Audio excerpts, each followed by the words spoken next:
It's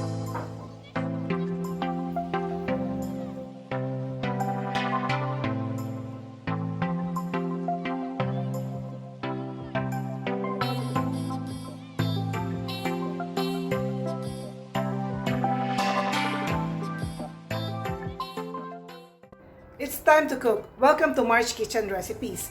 And now, I'm going to show you how to make spinach and pumpkin pasta. Come with me.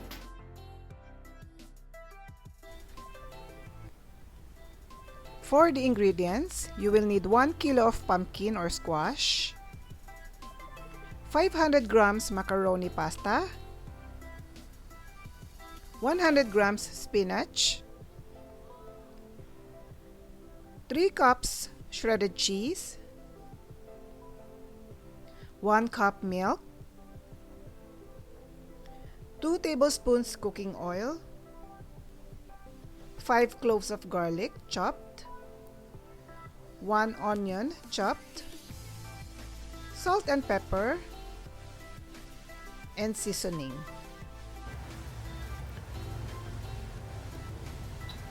For the procedure, cook the pasta as per cooking instruction on the packaging.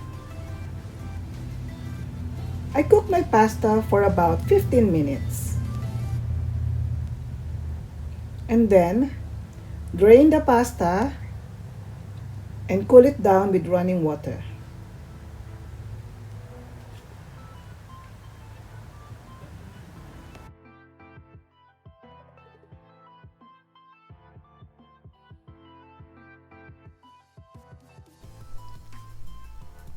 Put the pumpkin in a pot of water and bring it to a boil. You'll know it's cooked when it's soft enough when you use a fork. Save the broth as it will be used later.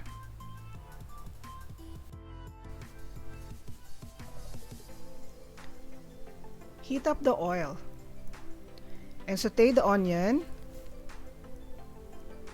the garlic, and then add the pumpkin,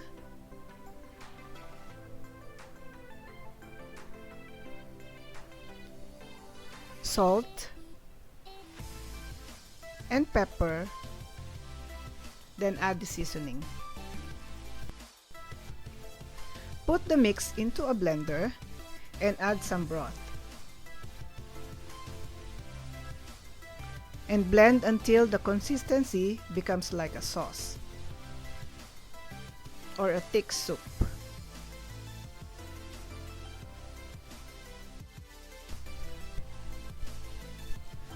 After using the blender, put the sauce in the pan. Then, add milk while cooking in medium flame.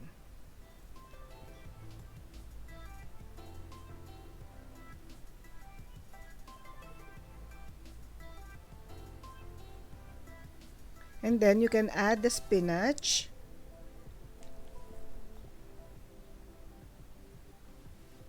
and then mix until well combined. And then you can add the pasta and the cheese and cook some more, approximately 3 minutes.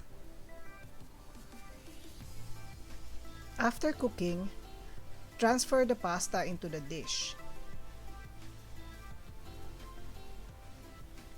And then top it with more cheese. You can bake it for 10 minutes or you can eat it as is.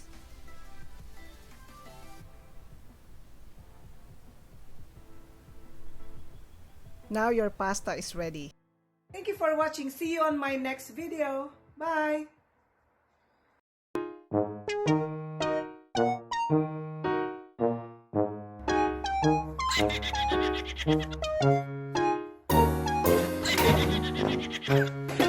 Welcome to Marj Kitchen Recipes. Now I'm going to show you how to make